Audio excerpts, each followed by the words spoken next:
On ne devient pas fort quand tout va bien.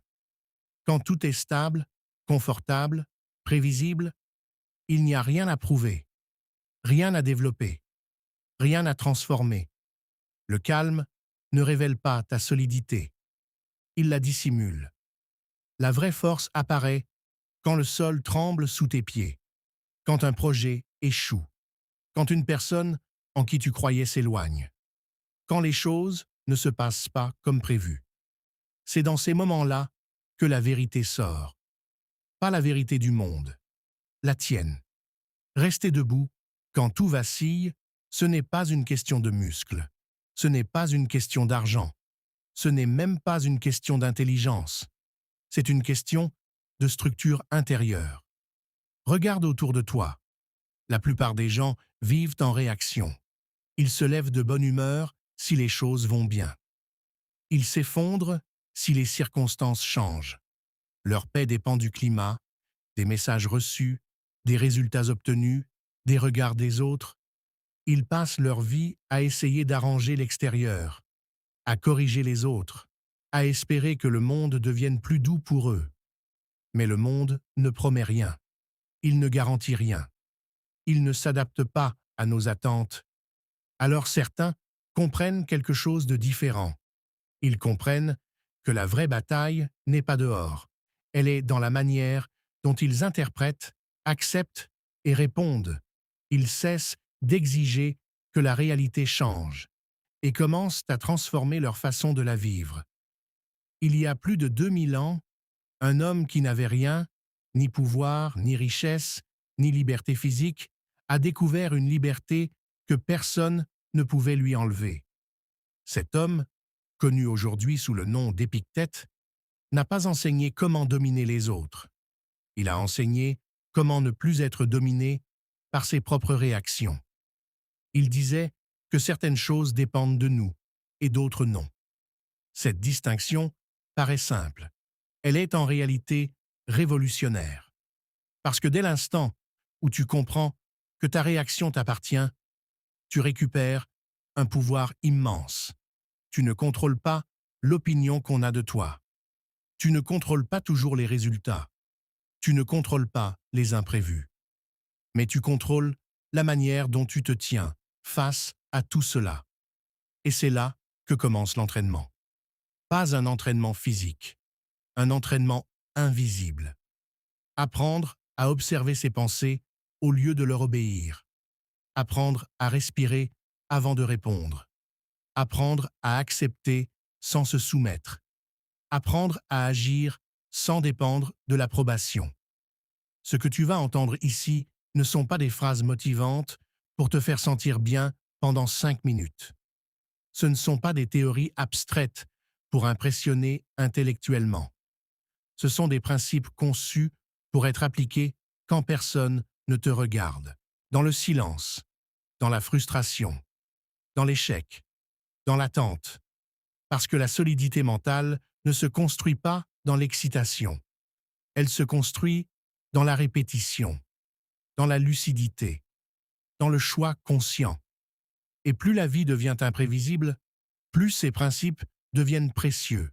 Ce n'est pas le chaos qui détruit les gens, c'est l'incapacité à se gouverner au milieu du chaos. Et si tu apprends à gouverner ton esprit, tu découvriras quelque chose d'étrange. Même quand tout vacille, tu ne tombes plus de la même manière. Ta paix dépend d'une frontière invisible, une ligne fine que presque personne ne voit, mais qui change tout. Imagine que ta vie soit un territoire. Sur ce territoire, il y a 2 zones. La première t'appartient réellement. La seconde te donne seulement l'illusion de contrôle. Dans la première zone, il y a ton attitude. Dans la seconde, il y a l'opinion des autres. Dans la première zone, il y a tes décisions. Dans la seconde, il y a le passé. Dans la première zone, il y a tes efforts. Dans la seconde, il y a la météo, les imprévus, les réactions des gens, les circonstances. Le problème, c'est que la plupart des gens construisent leur maison dans la mauvaise zone. Ils investissent leurs émotions dans ce que les autres pensent d'eux. Ils rejouent par le passé comme s'ils pouvaient encore être modifiés. Ils s'énervent contre les retards, les changements de plan, les événements imprévus. Ils se battent contre le vent, puis se demandent pourquoi ils sont épuisés. Chaque fois que tu t'acharnes sur quelque chose que tu ne contrôles pas, tu perds deux fois. Tu perds ton énergie et tu perds ta stabilité. Tu veux contrôler l'opinion des autres? Impossible. Même si tu fais tout correctement, quelqu'un trouvera une critique. Tu veux réécrire ton passé? Impossible. Même si tu le regrettes sincèrement, il reste figé. Tu veux éviter tous les imprévus? Impossible. La vie ne fonctionne pas sur rendez-vous, mais regarde ce que tu possèdes réellement. Tu peux choisir de répondre avec calme ou avec colère. Tu peux choisir de travailler malgré le doute. Tu peux choisir d'apprendre au lieu de te plaindre. Tu peux choisir de te relever au lieu de t'apitoyer. Ce sont des choix discrets, silencieux, invisibles aux yeux des autres, mais ce sont eux qui façonnent ton caractère. Quand tu déplaces ton attention vers ce que tu contrôles, quelque chose change. Tu cesses de te sentir victime. Tu deviens acteur. Même dans une situation difficile, tu gardes une marge de manœuvre. Même dans l'échec, tu conserves une direction. Ce n'est pas une pensée positive naïve, c'est une stratégie mentale. Si quelqu'un te critique injustement, tu ne contrôles pas ses mots, mais tu contrôles la manière dont tu les interprètes. Tu peux les laisser te détruire ou les analyser froidement. S'il y a une part de vérité, tu t'améliores. S'il n'y en a pas, tu avances. Si un imprévu bouleverse tes plans, tu ne contrôles pas l'événement, mais tu contrôles ton adaptation. Tu peux gaspiller ta journée à te plaindre ou ajuster ta stratégie.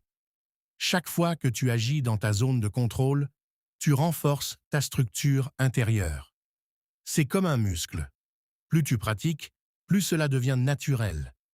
La paix n'est pas l'absence de chaos. La paix est la maîtrise de ton territoire intérieur. Et plus tu respectes cette distinction, plus tu deviens solide. Non pas parce que la vie devient plus facile, mais parce que tu arrêtes de lutter contre ce qui ne t'appartient pas. On parle souvent de force mentale, comme si c'était quelque chose de spectaculaire, comme si elle devait s'exprimer dans un grand moment héroïque, sous les applaudissements, dans une situation extrême. Mais la vérité est moins glamour. La force mentale ne se voit pas dans les grands discours. Elle ne se prouve pas devant une foule. Elle ne se mesure pas à la puissance de ta voix. Elle se révèle dans le silence, dans l'ordinaire, dans ces instants où personne ne te regarde. Elle se voit le matin, quand ton réveil sonne et que ton corps te supplie de rester sous la couverture. Il fait encore sombre. Tu es fatigué. Tu pourrais facilement trouver une excuse raisonnable. Juste 5 minutes. Je commencerai demain. Personne ne saurait si tu restes au lit. Mais tu sais. Et c'est là que tout se joue. Quand tu te lèves, malgré la fatigue, tu n'es pas seulement en train de commencer ta journée.